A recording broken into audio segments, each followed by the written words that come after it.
Assalamualaikum warahmatullahi wabarakatuh. Alhamdulillahi rabbil alamin wa bihi nasta'inu ala umuri dunya waddin. Wa usalli wa usallimu ala habibina Muhammadin asyrafil anbiya'i wal mursalin wa ala alihi wa sahbihi ajma'in. Amma ba'du. Kembali lagi kita lanjutkan pelajaran kita mengenai ilmu usul tafsir dan ulumul Quran dengan buku Tajuz Zuman. Dan buku ini adalah dikarang oleh guru kita Syekh Dr. Arif Hafidhullah Ta'ala. Semoga Allah selalu menjaganya dan memberikan pahala yang berlimpah kepadanya dan kepada kita semua. Amin ya rabbal alamin. Sebelumnya kita sudah sampai pada pembahasan adabu al-mufassir. Jadi adab-adab sebagai seorang mufassir, seorang ahli tafsir. Dan sekarang kita lanjutkan pada pembahasan yang keempat mengenai metode penafsiran, yaitu metode-metode penafsiran Al-Quran. Dalam Al-Quran itu sendiri, dalam penafsiran Al-Quran itu sendiri, ada beberapa metode yang dicantumkan di sini. Yang pertama adalah tafsirul Quran bil Quran, yaitu menafsirkan Al-Quran dengan Al-Quran, kemudian menafsirkan Al-Quran. Yang kedua, menafsirkan Al-Quran dengan sunnah nabawiyah. Kemudian yang ketiga, menafsirkan Al-Quran itu dengan perkataan para sahabat radhiyallahu anhum. Kemudian yang keempat, menafsirkan Al-Quran dengan perkataan para tabi'in yang masyhur dengan tafsirnya. Ya, artinya dia masyhur dengan tafsir. Dia lebih dikenal sebagai seorang ahli tafsir. Kemudian yang kelima, tafsir Quran bi aujihil lughatil muwafaqatil lisyar', yaitu tafsir itu menggunakan sisi bahasa Arab yang sesuai dengan syar'i. Faqala rahimallahu ta'ala ba'da dhammi tafsiri birra'i. Jadi ini adalah beberapa metode yang sudah kita sebutkan, dan beliau melanjutkan bahwa menafsirkan Al-Quran dengan ra'yi, dengan pendapat. Artinya, ketika ada seseorang, apalagi di zaman saat ini, menafsirkan Al-Quran dengan pendapatnya sendiri tanpa ada rujukan, artinya menafsirkan Al-Quran hanya dengan mengandalkan akalnya, dan ini adalah sesuatu yang sangat tercela. Oke. Yang pertama, tafsirul Quran bil Quran. Ini sesuai dengan sabda Nabi SAW, di mana Rasulullah SAW mengatakan, ala inni utitul Qur'ana wa mislahu ma'ah. Ketahuilah bahwa aku diberikan Al-Quran itu dan yang semisal Al-Quran, yaitu sunnah. Dari sini kita pahami bahwa Nabi itu diberikan Al-Quran dan sunnah sekaligus. Dan sunnah ini adalah salah satu fungsinya adalah untuk menafsirkan Al-Quran.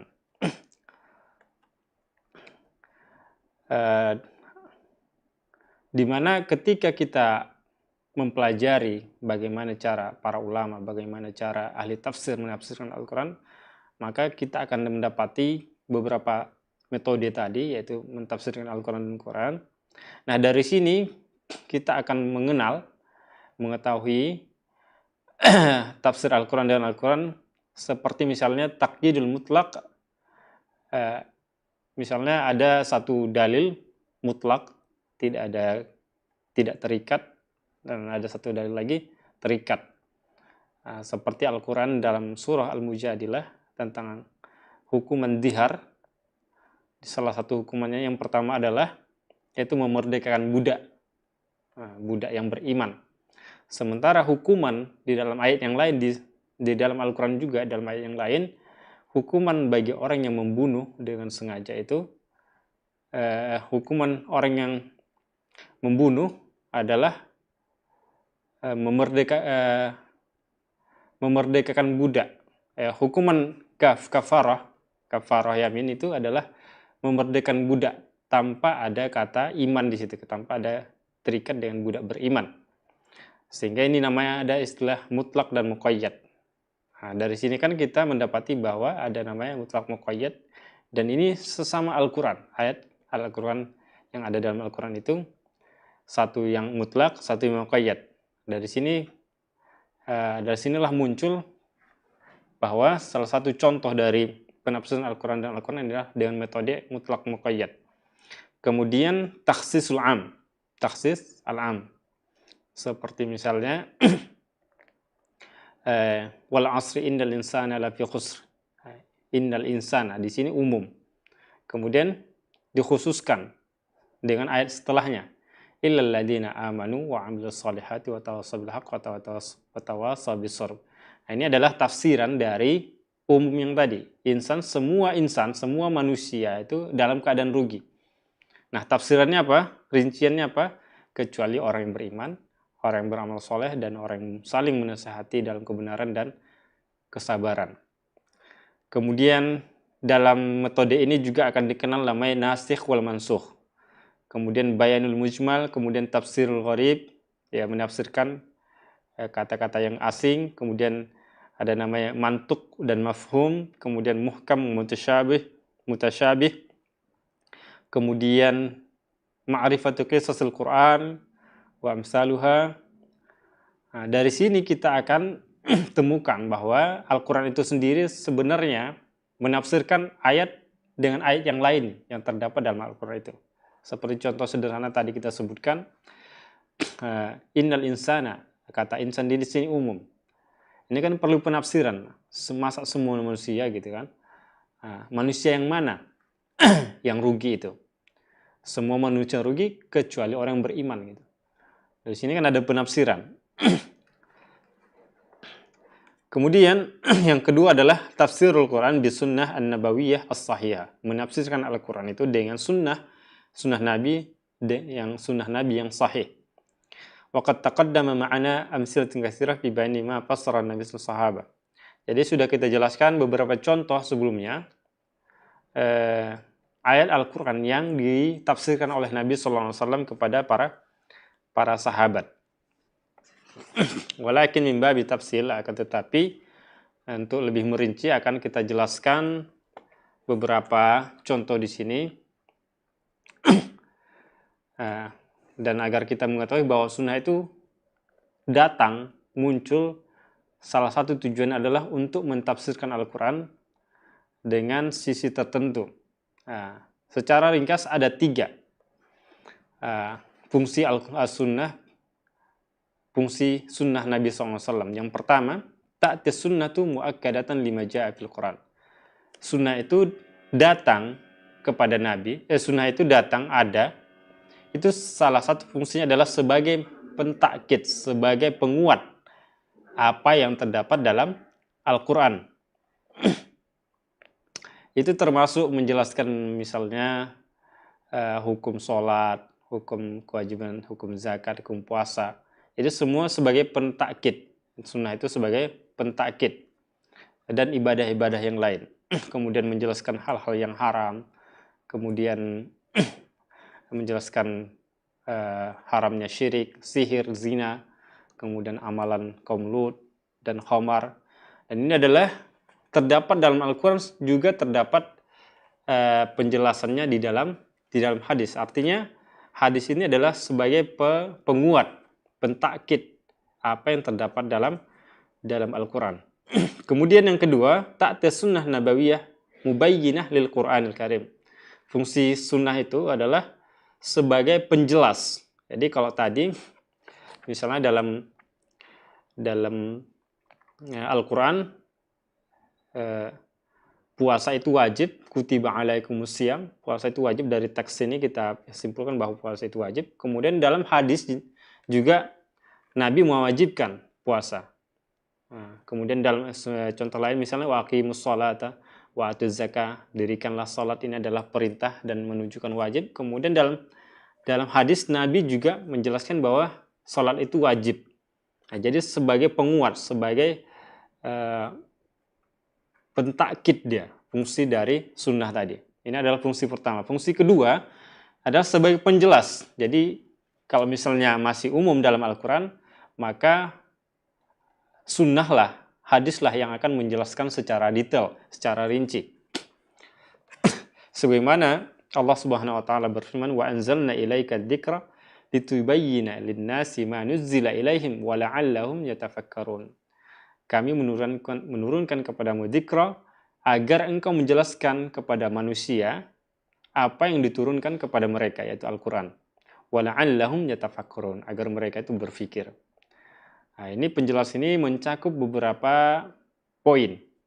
Yang pertama, bayanu mujmaliha. Nah, jadi yang pertama adalah menjelaskan apa yang masih global. Seperti misalnya penjelasan cara sholat. Nah, secara sholat, secara detail itu tidak ada dalam Al-Quran. Nah, yang paling banyak adalah wa aqimus shalah wa atuz zakah. Nah, bagaimana cara sholatnya? Cara detailnya adalah dalam hadis Nabi SAW. Kemudian berapa jumlahnya, kemudian apa syurutnya, apa rukun-rukunnya, apa pembatalnya.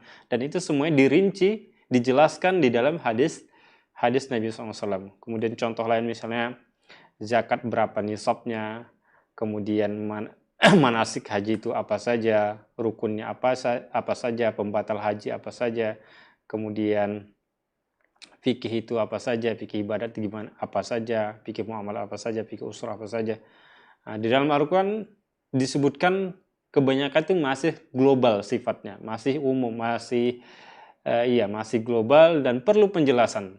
Nah, di mana penjelasannya kita dapatkan, yaitu di dalam hadis Nabi SAW. Kemudian dari sini juga kita akan pahami bahwa sunnah itu berfungsi sebagai pengkhusus yang umum dalam Al-Quran. Nah, contoh misalnya, yusikumullahu fil auladikum lidzakari mislu haddil unsayni. Allah mewasiatkan kepada kalian tentang anak-anak kalian, lidzakari mislu haddil unsayin. Bagian warisan untuk laki-laki itu adalah 2 bagian untuk 2 wanita. Nah, jadi bandingannya 1:2, 1 untuk laki-laki, 2 untuk wanita. Maka fakhussisat hadhil ayah bihaditsin la yarithul muslim al-kafir walal kafir al-muslim. Fakhussisatil ayah bi an la tawarasa baina ikhtilafi ad-dinaini. Jadi dari ayat ini kita akan pahami bahwa setiap orang tua meninggal itu akan mewariskan harta kepada anaknya. Tapi ini secara umum dalam Al-Quran. Jadi Allah mewasiatkan kepada kalian agar mewariskan harta itu kepada anak-anaknya. Nah, sementara dalam hadis dijelaskan bahwa la yarithu muslim al-kafir. Seorang muslim itu tidak memiliki harta, tidak mendapatkan warisan dari ayah yang kafir. Nah, seperti itu. Jadi kalau pewarisnya kafir, maka anak-anaknya yang muslim itu tidak mendapatkan harta warisan. Nah, sementara dalam Al-Quran tadi, dalam hadis, dalam ayat tadi itu masih umum. Allah mewajibkan, mewasiatkan kepada kalian untuk anak-anak kalian, warisan untuk anak-anak kalian.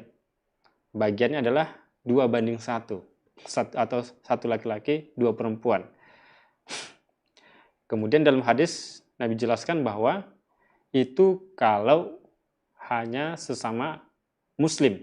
Tapi kalau salah satunya bukan muslim, misalnya yang meninggal muslim, anaknya misalnya yang ditinggalkan tidak muslim, maka anaknya tidak mendapat warisan.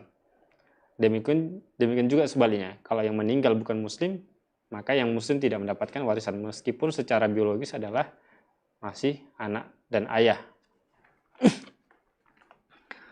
Wa kadzalika khussal ayah qauluhu sallallahu alaihi wasallam al-qatil la yaris. Nah, al-qatil la yaris. Ya, pembunuh itu tidak mewarisi.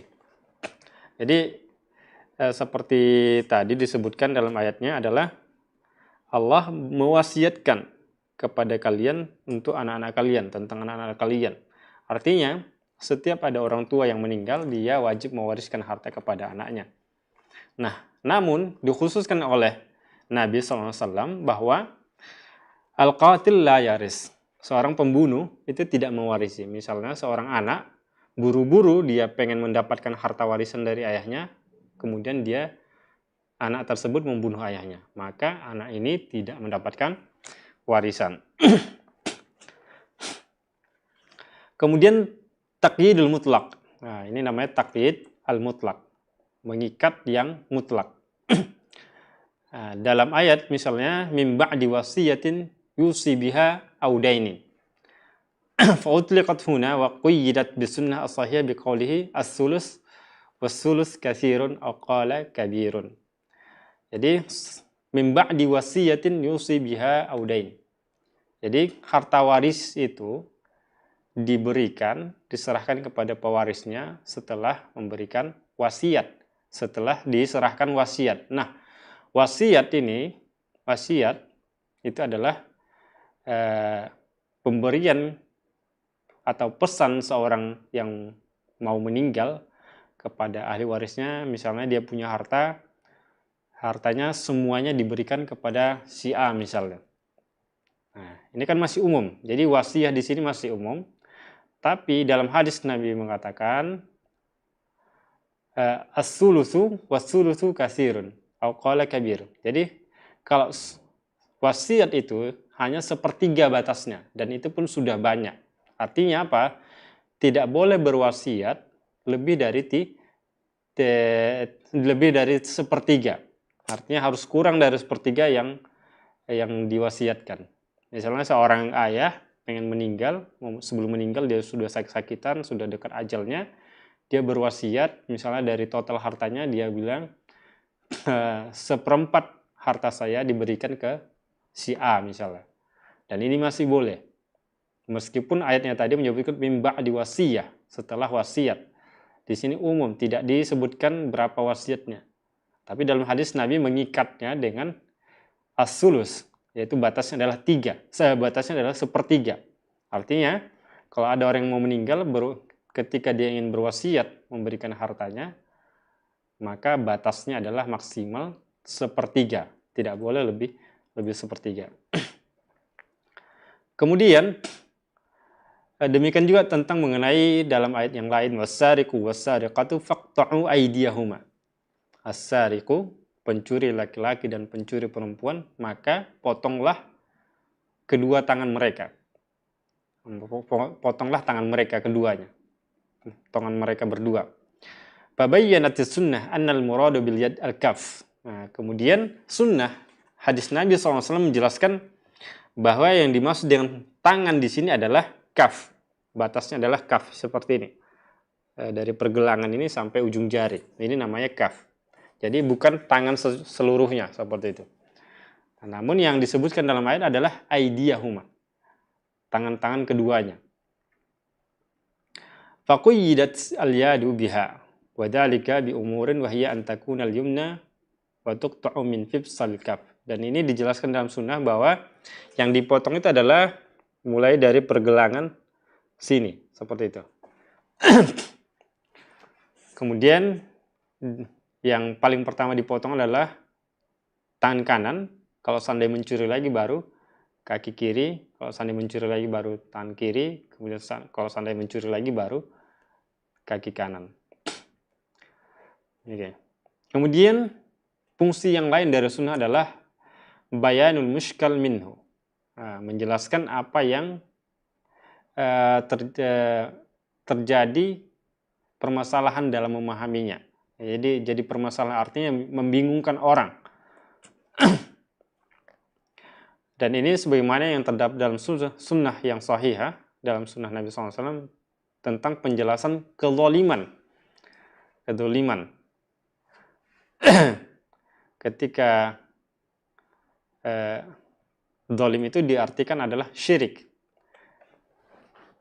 Wahada indama hasal iskal inda sahabat. Dan ini ketika terjadi permasalahan, kebingungan di antara kalangan sahabat. Kemudian seperti contoh yang lain misalnya yang terjadi pada sahabat Adi bin Hatim radhiyallahu anhu ketika mendengar ayat hatta yatabayyana lakumul khaytul abyadu minal khaytil aswadi. Kemudian Dari sini bingung para sahabat. Ketika mereka pengen tahu batas waktu sahur itu sampai kapan, di dalam ayat ini dijelaskan sampai jelas antara benang putih dengan benang hitam. Nah, akhirnya salah seorang sahabat membuat benang putih dan benang hitam di kakinya, sehingga dia pengen tahu, pengen lihat mana benang hitam, mana benang putih ketika misalnya siang. Tapi dan ternyata maksud di sini adalah benang hitam dan benang putih dan benang hitam ini adalah waktu fajar, waktu subuh. Nah, kemudian Nabi SAW menjelaskannya, annahu bayadun nahari wa sawadul lail, bahwa yang dimaksud dengan benang putih adalah siang, cahaya siang, dan benang hitam adalah maksudnya adalah gelapnya malam. Jadi kalau sudah muncul antara malam dan siang itu kan akan ada cahaya. Nah, itu yang dimaksud dengan benang putih dan benang hitam tadi. Kemudian berikutnya adalah naskhul Qur'ani bisunnah nabawiyah. Menasakh, menghapus atau menghilangkan hukum yang terdapat dalam Al-Quran dengan sunnah nabawiyah. Nah, memang di sini terjadi perbedaan pendapat di kalangan para ulama tentang apakah boleh menasakh hukum yang ada dalam Al-Quran dengan sunnah nabawiyah. Faqad ajazahul ahnaf wa malik. Adapun madhab Malikiyah dan Hanafiyah itu membolehkan. Wa mana'u Syafi'i wa Ahmad. Kemudian madhab Syafi'i dan madhab Hambali tidak membolehkan. Wa amma naskhul Qur'ani bisunnah al-ahad fal jumhur ala man'ihi. Adapun menghapus hukum yang terdapat dalam Al-Quran dengan sunnah yang sanadnya adalah ahad, nah, mayoritas ulama, jumhur ulama di sini tidak membolehkannya. Kemudian wajawwazahu Ibnu Hazm, adapun Ibnu Hazm membolehkan. Di antara contoh dari penghapusan hukum yang terdapat dalam Al-Quran dan sunnah adalah firman Allah Subhanahu wa taala, kutiba alaikum idza hadara ahadakumul mautu in taraka khairanil wasiyatu lil walidaini wal aqrabina bil ma'ruf haqqan 'alal muttaqin. Nah, di sini ada kutiba alaikum. Kutiba alaikum diwajibkan bagi kalian apabila ajalnya sudah dekat. In taraka khairanil wasiyah lil walidaini. Nah, jadi hendaknya dia meninggalkan wasiat kepada orang tuanya dan orang-orang dekatnya dengan kebaikan. Nah, artinya apa? Dari ayat ini kita pahami bahwa hukum berwasiat itu wajib sebelum meninggal. Kemudian nasakhatha qauluhu sallallahu alaihi wasallam. Kemudian hadis Nabi sallallahu alaihi wasallam menasakhnya, menghapus hukum wajib tadi. Nabi mengatakan la wasiyata liwarisin.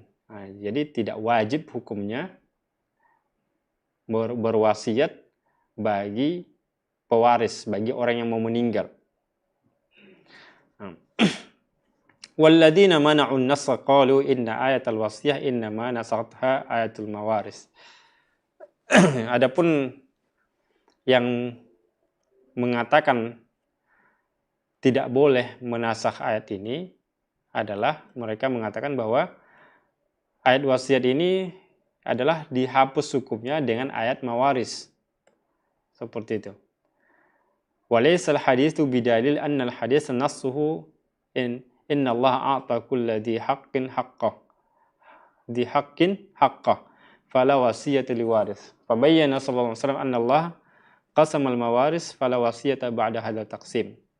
Nah, dari sini kita pahami bahwa terjadi perbedaan pendapat antara para ulama, ada yang membolehkan, ada yang mengatakan bahwa mau berwasiat itu wajib hukumnya, ada yang mengatakan tidak wajib, dengan cara-cara pendalilan mereka.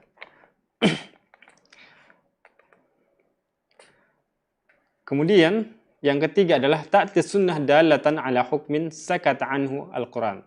Kemudian sunnah itu memberikan hukum baru yang tidak terdapat dalam Al-Quran. Jadi fungsi sunnah itu banyak ya. Dari pertama tadi kita jelaskan sebagai takkid, sebagai penguat. Dalam Al-Quran mewajibkan sholat, kemudian hadis juga ada yang mewajibkan sholat. Artinya sebagai penegas saja. Kemudian yang kedua adalah untuk menjelaskan yang global yang terdapat dalam Al-Quran.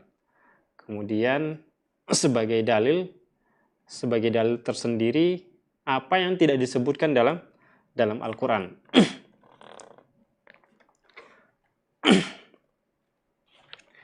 Ya. Dan ini sebagaimana yang dikatakan oleh Imam Syafi'i rahimahullah ta'ala, kullu ma hakama bihi Rasulullah SAW fahuwa mimma fahimahu minal Qur'an. Setiap apa saja yang diberikan, setiap apa saja yang ditetapkan hukumnya oleh Rasulullah SAW, semuanya itu dipahami oleh Rasulullah dari Al-Quran. Kemudian ada masalah di sini, hal fassaran Nabi SAW Al-Quran. Apakah Nabi itu benar memang menafsirkan Al-Quran? Hadihil masalah ikhtalafat fiha ara'u ahli ilmi. Ya, ini adalah masalah yang terjadi banyak pendapat. Terjadi perbedaan pendapat yang cukup banyak di antara kalangan ahli ilmu atau para ulama. Fadhahaba ba'duhum anna Nabi SAW fassara al-Qur'ana kullah. Jadi sebagian para ulama itu berpendapat bahwa Al-Quran itu ditafsirkan oleh Nabi seluruhnya. Seluruh Al-Quran ditafsirkan oleh Nabi SAW. Nah. Kemudian, dan inilah yang dipahami oleh kalam Syekhul Islam, dipahami dari perkataan Syekhul Islam Ibn Taimiyah. Beliau mengatakan, yajibu an yu'lam anna Nabi SAW bayyana li ashabihi ma'anil Quran. Jadi wajib kita ketahui bahwa Nabi SAW itu menjelaskan kepada para sahabatnya makna-makna yang terdapat dalam Al-Quran. Kama bayyana lahum alfadhahu, sebagaimana beliau itu menjelaskan lafaz-lafaz Al-Quran kepada mereka. Dan dalilnya adalah litubayyina linnasi ma nuzzila ilaihim, agar kamu menjelaskan kepada manusia apa yang diturunkan kepada mereka, yaitu Al-Quran. Wa qala akharun lam yufassir Al-Quran kullah. Pendapat lain mengatakan bahwa Nabi itu tidak menafsirkan Al-Quran secara keseluruhan, artinya hanya sebagian saja. Ini adalah hanya sekilas mengenai apakah Nabi itu mentafsirkan Al-Quran semuanya atau tidak. Dan ini terjadi perbedaan pendapat. Kemudian tafsir sallallahu alaihi wasallam ibtidaan min ghairi su'alin. Jadi Nabi itu ketika kita sudah membahas tadi metodologi dalam menafsirkan Al-Quran, yaitu yang pertama adalah menafsirkan Al-Quran dan Al-Quran, kemudian menafsirkan Al-Quran dengan Sunnah. Nah, kita masih dalam poin yang kedua ini, menafsirkan Al-Quran dan Sunnah. Karena Sunnah itu adalah sebagai penguat, kemudian sebagai penjelas yang global, kemudian sebagai pembuat hukum baru yang tidak ada dalam Al-Quran. Nah, di sini akan kita bahas mengenai aujuhu tafsirin Nabi SAW Al-Quran lis sahabah. Jadi sisi-sisi penafsiran Nabi terhadap Al-Quran kepada para sahabat. Laqad kana tafsirun Nabi SAW lil Qur'anil Karim ala iddati aujuh. Jadi Nabi sendiri itu mentafsirkan Al-Quran kepada para sahabat itu dengan beberapa sisi. Bihasabi ma kana alaihi al-amru min halis sahabah, yaitu berdasarkan kondisi sahabat. Yang pertama, tafsiruhu ibtidaan min ghairi su'al. Nabi SAW itu mentafsirkan Al-Quran tanpa ada pertanyaan. Jadi tanpa ada yang ditanya, Nabi langsung menafsirkannya. Dan ini banyak terdapat hadis-hadisnya mengenai penafsiran Al-Quran tanpa ditanya oleh para sahabat. Kemudian, wadhalika kaqaulihi sallallahu alaihi wasallam, innallaha la yumli lidh-dhalim hatta idza akhadahu lam yaqtulhu.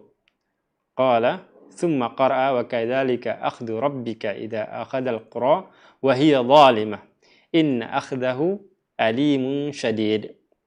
Nabi menafsirkan ayat ini, demikianlah ketika Tuhan mengambil sebuah kampung atau sebuah desa dan kampung tersebut penduduknya berbuat zalim, sesungguhnya hukuman Allah itu adalah sangat pedih. Nah, Nabi menafsirkan ayat ini dalam hadisnya, innallaha la yumli lidzalim hatta idza akhadahu lam yaqtulhu. Sesungguhnya Allah akan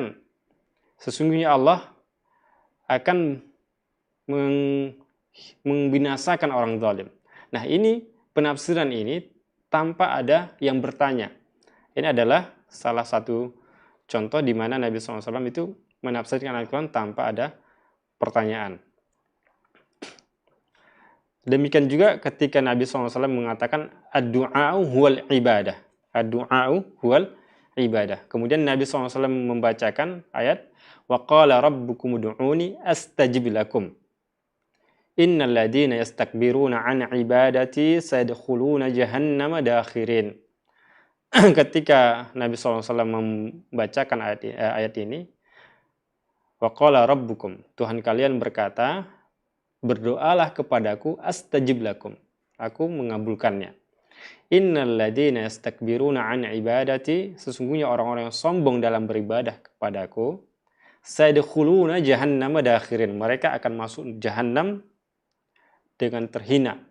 Nah, Nabi SAW menafsirkan ayat ini bahwa doa itu adalah ibadah. Nah, karena ada kata wa qala rabbukum ud'uni, berdoalah kepadaku. Kemudian di ayat berikutnya Allah mengatakan innal ladzina yastakbiruna an ibadati, ibadah. Jadi dari sini Nabi menyimpulkan bahwa doa itu adalah ibadah. Kemudian di antara beberapa ayat yang ditafsirkan oleh Nabi SAW, wakila li bani Israel wadkhul baba sujjada wa qulu hittatun naghfir lakum khatayakum. Fabadalu fadakhulul baba yushafuna ala istihahin wa qalu habbatun fi sya'ira. Dan ini adalah beberapa contoh di mana Nabi SAW memberikan tafsiran Al-Quran melalui sabdanya. Kemudian wa an Uqbah bin Amir sami'tu Rasulullah SAW yaqulu wa huwa 'alal mimbar wa a'iddu lahum mastata'tum min quwwah. Ketika Nabi membacakan di atas mimbar, membacakan satu ayat, wa a'iddu lahum mastata'tum min quwwah. Persiapkanlah menghadapi mereka apa yang kalian mampu dari kekuatan. Nah, kekuatan di sini ditafsirkan oleh Nabi dengan hadisnya. Ala innal quwwatar ramyu. Nah, ketahuilah bahwa kekuatan itu adalah lemparan. Nah, lemparan di sini bisa panah. Kalau zaman sekarang bisa bom, bisa tembak dan seterusnya. Kemudian yang kedua, tafsiruhu sallallahu alaihi wasallam jawaban li su'alis sahabah. Nabi SAW menafsirkan Al-Quran itu sebagai jawaban dari pertanyaan para sahabat. An Abi Razin qala ja'a rajulun ila Nabi sallallahu alaihi wasallam faqala ya Rasulullah. Jadi ada seseorang datang kepada Rasulullah, kemudian dia berkata, wahai Rasulullah, ara'aita qala Allah talaq marrataini. Apa pendapatmu tentang firman Allah mengenai talak yang 2 kali? Fa'ina tsalitsah. Mana yang ketiga? Qala at-tasrihu bi ihsanis tsalitsah. Kemudian Nabi SAW mengatakan, menjawabnya, yaitu at-tasrihu bi ihsani as-tsalitsah. Tasrih itu adalah perceraian dengan baik, itu adalah yang ketiga. Wal haditsu lahu turukun musallah wa ba'daha mausulah. Jadi ini adalah hadisnya punya banyak jalur. Di antara jalurnya ada yang mursal, ada yang bersambung. Ada yang mursal maksudnya ada yang terputus, ada yang bersambung. Jadi ketika seorang sahabat menanyakan tentang ayat Al-Quran at-talaqu marratan, kemudian Nabi menjawab yang ketiga adalah at-tasrihu bi ihsan, yaitu menceraikan dengan baik. Kemudian wa an Ali radhiyallahu anhu qala sa'altu Rasulullah sallallahu alaihi wasallam an yaumil hajjil akbar faqala yamun nahar. Nah, dalam ayat disebutkan ada namanya Al-Hajjul Akbar. Kemudian apa yang dimaksud Haji Akbar itu? Nabi SAW mengatakan adalah hari Id. Hari Idul Adha. Hari naharnya, hari Idul Adhanya. Kemudian yang ketiga, tafsiruhu sallallahu alaihi wasallam diidahi ma ubhima alaihim. Yang pertama tadi adalah Nabi menafsirkan Al-Quran tanpa ada pertanyaan. Kemudian yang kedua, Nabi menafsirkan karena ada pertanyaan. Kemudian yang ketiga ini adalah Nabi menafsirkan Al-Quran itu untuk menjelaskan yang masih mubham, yang masih belum jelas. Nah, kenapa? Waqad yahdutsu iskal 'inda sahabah fi fahmi ayah. Karena bisa saja terjadi kebingungan di kalangan para sahabat dalam memahami ayat. Aw yashukku 'alaihim ma fahimu min zahiril ayah, atau mereka kesulitan dalam memahami secara zahir ayatnya. Fayatihim tafsir as-sahih minan Nabi SAW. Kemudian muncullah tafsir yang benar, yang jelas dari Nabi SAW. Au yu'allimahum sallallahu alaihi wasallam al-iltizam al-kamil, atau Nabi mengajarkan kepada mereka untuk patuh dan secara sempurna, wa taslimul mutlaq, dan menerima secara total li awamirillahi ta'ala, menerima secara total perintah Allah Subhanahu wa taala, hatta yasbutu dzalikal amru aw yunsakh. Sampai perintah tersebut benar-benar ditetapkan atau malah dihilangkan atau dihapus. Famisalu ma yashukku alaihim fahmuhu min zahir al-ayah qauluhu ta'ala alladzina amanu wa lam yalbisu imanahum bidzulmin. Ketika para sahabat mendengarkan ayat ini, alladzina amanu, orang-orang yang beriman adalah walam yalbisu imanahum bidzulmin, yaitu orang yang tidak mencampurkan iman mereka dengan kezaliman. Akhirnya apa? Ketika mereka, para sahabat, yang dimana kekuatan bahasa mereka masih fasih, masih fusha, dan tidak ada yang mencampuri bahasa mereka, apalagi bahasa Al-Quran adalah bahasa Arab. Mereka sendiri ketika memahami saking tingginya bahasa Al-Quran ini, mereka kesulitan apa yang dimaksud Al-Quran ini, apa yang dimaksud dengan ayat ini. Sehingga mereka kebingungan, akhirnya merasa berat. Qala Abdullah bin Mas'ud, kemudian Abdullah bin Mas'ud berkata, syaqqa dzalika 'alal muslimin. Ini terasa berat bagi orang-orang Islam ketika itu, yaitu pada para sahabat. Para sahabat merasa berat dalam memahami ayat ini. Faqalu, mereka berkata, wahai Rasulullah, ya Rasulullah, wa ayyuna la yadhlim nafsah.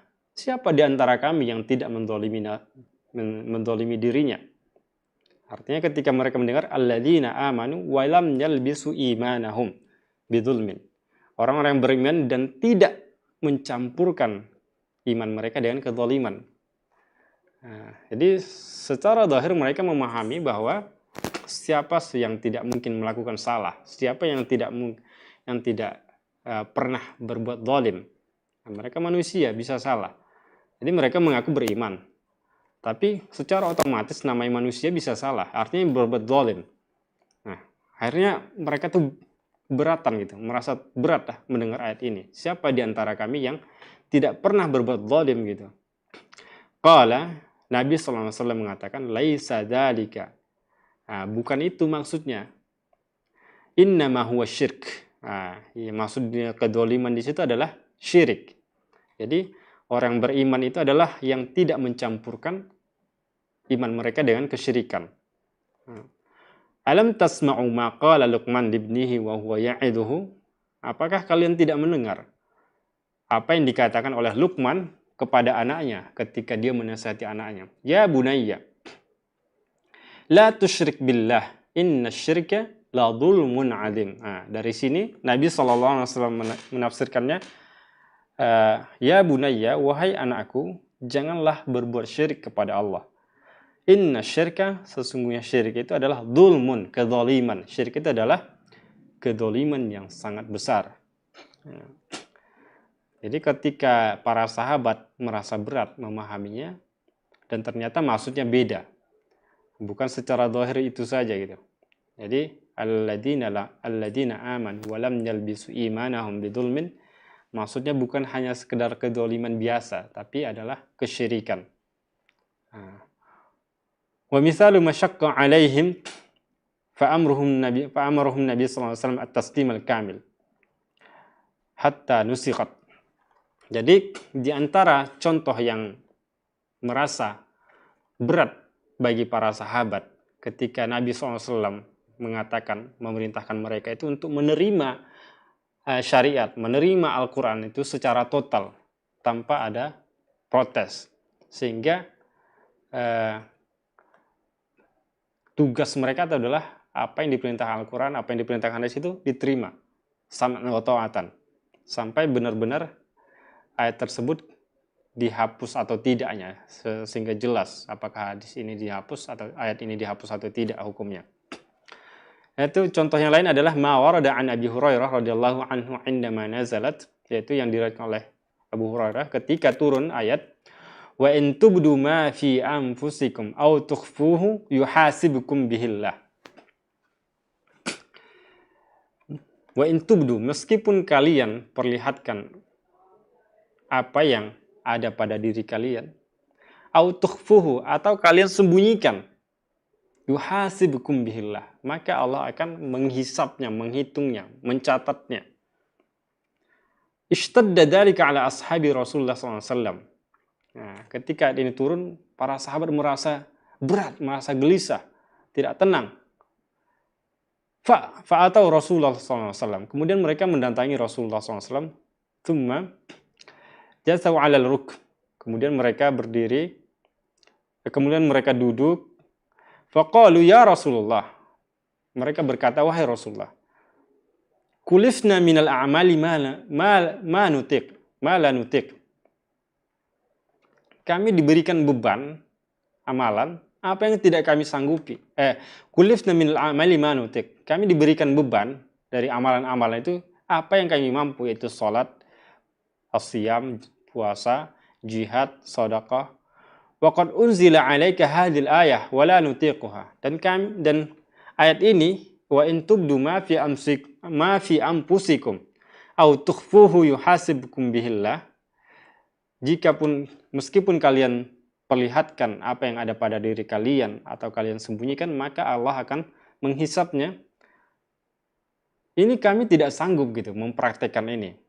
Faqala, kemudian Nabi SAW mengatakan, aturiduna an taqulu kama qala ahlul kitabaini min qablikum sami'na wa asayna. Apakah kalian ingin mengatakan sebagaimana yang dikatakan oleh ahli dua kitab, maksudnya ahli Yahudi, orang Yahudi dan Nasara, kami mendengar dan bermaksiat? Bal qulu sami'na wa ata'na. Akan tetapi kata Nabi, katakanlah kami mendengar dan kami taati. Ghufranaka rabbana wa ilaikal masir. Mohonkanlah ampunan kepada Allah dan kepadamulah kami kembali. Ya Allah, ampunilah kami dan kepadamulah kami kembali. Falamma aqarra bihal qawmu wa dallat biha alsinatuhum anzalallah fi athariha amana ar-rasulu falamma fa'alu dhalika nasakhallahu fa anzala la yukallifullahu nafsan illa wus'aha.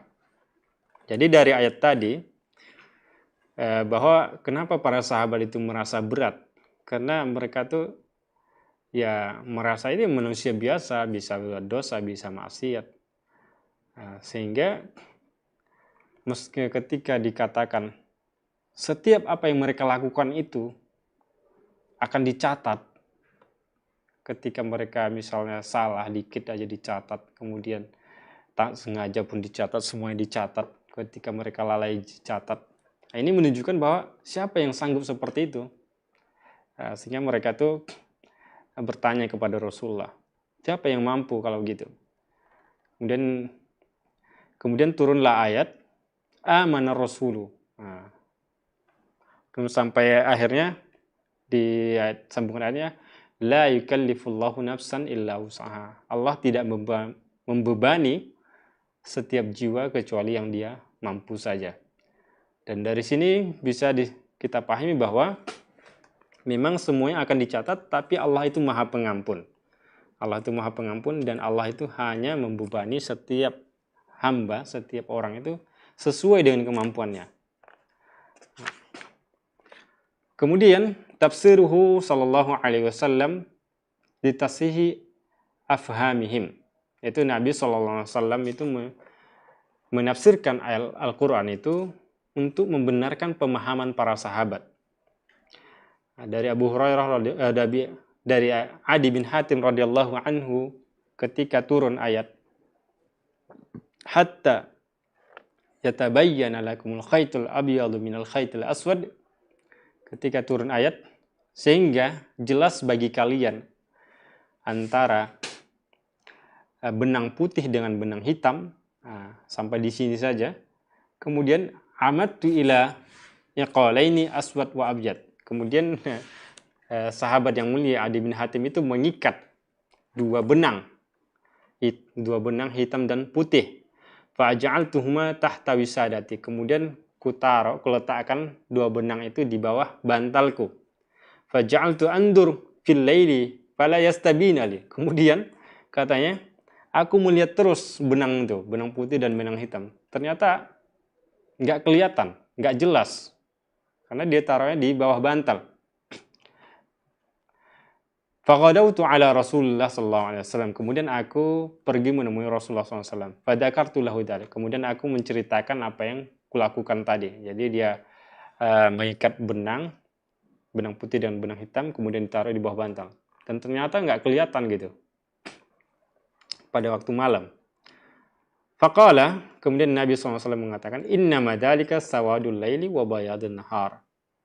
Maksudnya adalah, maksud benang putih dan benang merah itu adalah gelapnya malam dan terangnya siang, bukan benang hitam dan benang putih. Jadi waktu sahur itu adalah sehingga terbitnya subuh. Jadi antara malam dengan siang itu namanya ada cahaya nanti. Jadi antara malam dengan siang itu ada namanya cahaya fajar, dan itulah dinamakan benang putihnya. Jadi maksudnya bukan menyikat benang kemudian ditaruh di bantal seperti yang dilakukan oleh sahabat yang mulia Adi bin Hatim radhiyallahu anhu. Wa fi riwayah in wasadaka idan la'aridun an kanal khaytul abjad wal aswad tahta wisadaka. Wa fi riwayah innaka la'aridun al-qafa. Jadi dalam riwayat yang lain dikatakan bahwa sesungguhnya bantalmu wahai Adi la'aridun an kanal khaytul abjad wal aswad tahta wisada. Itu tidak jelas gitu. Kemudian yang kelima, tafsiruhu sallallahu alaihi wasallam litasihi akhta'ihim. Jadi Nabi sallallahu alaihi wasallam menafsirkan Al-Qur'an itu tujuannya untuk membenarkan kesalahan, yaitu mengkoreksi kesalahan para sahabat. Dari Ibnu Umar radhiyallahu anhu annahu tallaqa imra'atahu wa hiya haid. Ibnu Umar, Abdullah bin Umar ini menceraikan istrinya ketika lagi haid. Fadzakara Umar li Rasulullah SAW fataghayyadha fihi Rasulullah SAW tsumma qala. Kemudian Umar bin Khattab, ayahnya itu datang kepada Rasul kemudian menceritakan bahwa anaknya menceraikan istrinya lagi haid. Kemudian Nabi SAW marah mendengar itu. Tsumma qala, kemudian Nabi SAW mengatakan liraji'ha tsumma yumsikha hatta tathura. Hendaknya lah Ibnu Umar tadi, Abdullah bin Umar itu merujuknya, kemudian menahannya sampai dia itu suci. Jadi jangan diceraikan ketika lagi haid. Tsumma tahidu fatathur. Kemudian dia setelah suci haid lagi, kemudian setelah itu suci lagi. Fa in badalahu an yutalliqaha fa yutalliqaha tahiran qabla an yamassaha. Kalau misalnya sudah dia pengen mentolaknya, ya silakan tolak, silakan ceraikan dalam keadaan suci sebelum Abdullah bin Umar itu menceraikan istrinya.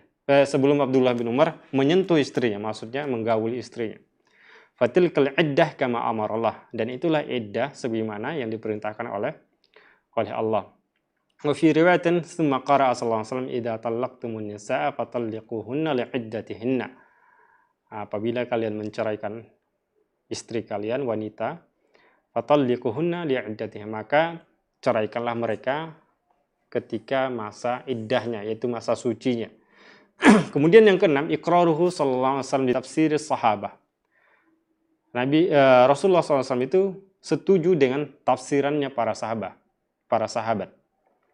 Wa yusammihi ba'du ahli ilmi at-tafsir bil iqrar. Kemudian para ulama tafsir itu menamakan ini dengan al-iqrar, persetujuan Nabi SAW. Jadi adapun salah satu contohnya adalah bahwa Amr bin As radhiyallahu anhu shalla bin nasi wa huwa junub.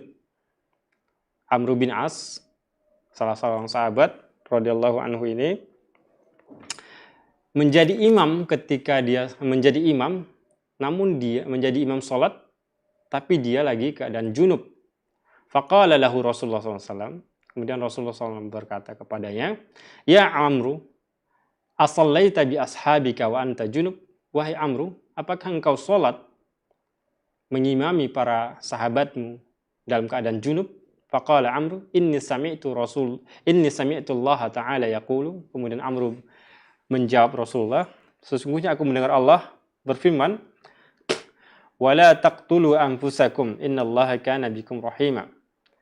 Dan janganlah kalian membunuh diri kalian, sesungguhnya Allah Maha Pengasih, Maha Penyayang.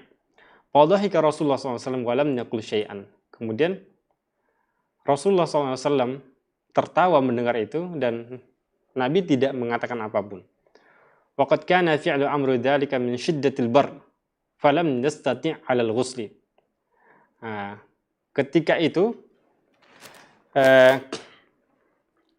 Ketika itu Amr bin As ini merasa kedinginan karena cuacanya dingin sekali dan dia tidak sanggup untuk mandi. Dan dia khawatir kalau mandi dia akan binasa, akan bahaya. Makanya dia berinisiatif, berijtihad untuk tidak mandi. Kemudian dia sholat. Artinya apa? Dia tayamum. Jadi dari sini bisa kita pahami bahwa penafsiran Amr bin As ini dalam memahami wala taqtulu anfusakum, janganlah kalian membunuh kalian, janganlah kalian membinasakan diri kalian.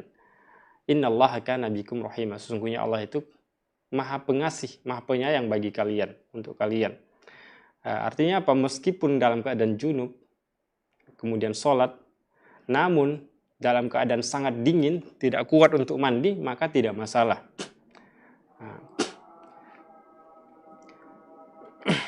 Kemudian dalam hadis sahih yang sangat panjang disebutkan bahwa ada seseorang yang asabahu qublatan min ra'atih. Dia itu mencium istrinya. Wajah ila Nabi SAW. Kemudian dia datang kepada Nabi SAW. Liuqima alaihi had, agar Nabi itu menetapkan hukuman had kepada dia. Fa'anzalallahu ta'ala wa aqimis salata tarafain nahari wa zulafan minal lail innal hasanati yudhibnas sayyi'at dzalika dzikra lidzakirin. Maka Allah menurunkan ayat ini, dan dirikanlah salat di ujung waktu siang, yaitu pagi dan sore, wa zulafan minal lail, dan di tengah malam, innal hasanati yudhibnas sayyi'at, sesungguhnya kebaikan itu akan menghilangkan keburukan. Dzalika dzikra lidzakirin, ini adalah sebagai pengingat bagi orang-orang yang mengingat, suka mengingat. Faqala rajul, kemudian orang tadi itu berkata, ahiyya li khassah, apakah ini khusus untukku? Am linnasi kafa, untuk orang yang lain juga semuanya? Faqala sallallahu alaihi wasallam, liman amila biha min ummati. Kemudian Nabi SAW mengatakan, bagi orang yang mengamalkannya dari umatku. Wa fi riwayat Ahmad wa Tabrani ba'da ma qala ahwa li khassah qala fadaraba Umar sadrahu. Kemudian Umar memukul dadanya. Wa qala la wala ni'matu ain balin nasi amma. Faqala sallallahu sadaqa Umar. Umar benar. Jadi cerita tadi bahwa ada seorang yang mencium istrinya, dia mengira bahwa itu adalah sudah layak untuk diberikan hukuman rajam.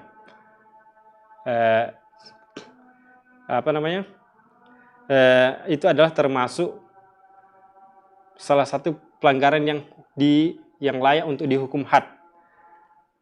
Untuk dihukum had. Padahal bukan istrinya, wanita. Jadi ada orang tadi, dia mencium seseorang, orang wanita lain. Dia mengira ketika dia mencium itu sudah termasuk dikategorikan zina. Sehingga dia ketakutan. Akhirnya dia pergi kepada Nabi SAW, mengadukan apa yang dilakukannya. Ternyata itu tidak sampai kepada hukum zina. Nah, ini adalah contoh yang menyatakan bahwa yang salah satu contoh persetujuan Nabi bahwa apa yang dilakukan sahabat tadi itu adalah tidak termasuk zina. Sehingga dia mengatakan ahiyya li khassah am lin nasi kafah? Apakah ini hukuman khusus untukku? Artinya mencium orang lain itu tidak dihukum atau untuk orang semuanya juga gitu. Kemudian yang ketujuh, tafsiruhu sallallahu alaihi wasallam lil Qur'ani bi ta'wilihi wa tatbiqihi. Kemudian Nabi sallallahu alaihi wasallam itu menafsirkan Al-Qur'an itu dengan mentakwilkannya dan mempraktekkannya. Dari Aisyah radhiyallahu anha qalat, Ibunda Aisyah radhiyallahu anha berkata, "Ma sallan Nabi sallallahu alaihi wasallam salatan ba'da ma nazalat alaihi idza jaa nasrullahi wal fath." Kata Aisyah radhiyallahu anha, Nabi itu tidak salat apapun setelah turun ayat idza jaa nasrullahi wal fath illa wa yaqulu fiha subhanaka rabbuna wa bihamdika Allahumma ighfirli. Ya ta'awwal Al-Quran. Ya, kecuali Nabi itu mengatakan subhanaka rabbana wa bihamdika Allahumma ighfirli. Nah, jadi artinya apa? Nabi mentakwilkan di sini maknanya baik, bukan takwil yang fasid. Jadi Nabi mentakwilkan idza jaa nasrullahi wal fath ini ketika dia sholat setiap hari bertasbih, setiap hari mengatakan subhanaka rabbana wa bihamdika Allahumma ighfirli. Karena dia mentakwilkan apa yang dimaksud dari ayat tersebut, ayat ini, idza jaa nasrullahi wal fath. Wa ra'aitan nasa yadkhuluna bih. Wa ra'aitan nasa yadkhuluna afwaja fasabbih bihamdi. Fasabbih, ada kata fasabbih di situ. Dan Nabi mentakwilkannya adalah setiap kali sholat Nabi mengatakan subhanaka rabbana wa bihamdika Allahumma ighfirli. Nah, ini adalah beberapa cara Nabi mentafsirkan Al-Quran, di mana ada beberapa poin tadi yang kita sampaikan, yaitu diantaranya adalah Nabi mentafsirkan tanpa ada yang bertanya, kemudian Nabi mentafsirkan Al-Quran karena ada pertanyaan, kemudian Nabi mentafsirkan Al-Quran itu karena untuk menjelaskan yang masih rumit, yang belum jelas, kemudian untuk memperbaiki pemahaman para sahabat, kemudian untuk memperbaiki kesalahan para sahabat, kemudian menyetujui tafsir para sahabat seperti yang dilakukan oleh Amr bin As tadi. Dia sholat dalam keadaan junub karena dia menafsirkan Al-Quran wala taqtulu anfusakum. Dia mentafsirkan Al-Quran itu meskipun keadaan junub, kalau bisa membahayakan, mandi itu bisa membahayakan, maka jangan mandi gitu. Kemudian yang terakhir, Nabi mentafsirkan Al-Quran itu dengan takwil dan mempraktekkannya. Oke, sampai di sini dulu pertemuan kita. Insya Allah akan kita lanjutkan pada pertemuan berikutnya. Kita akhiri. Subhanakallah bihamdika asyhadu an la ilaha illa anta astaghfiruka wa atubu ilaika. Assalamualaikum warahmatullahi wabarakatuh. Sahabat dakwah Binbas TV, Anda baru saja menyaksikan siaran dari channel pendidikan dan dakwah. Dipancar luaskan langsung dari Pondok Pesantren Islamic Center Binbas Pusat, Yogyakarta. Semoga bermanfaat. Sahabat dakwah Binbas TV, Anda baru saja menyaksikan siaran dari channel pendidikan dan dakwah. Dipancar luaskan langsung dari Pondok Pesantren Islamic Center Binbas Pusat, Yogyakarta. Semoga bermanfaat.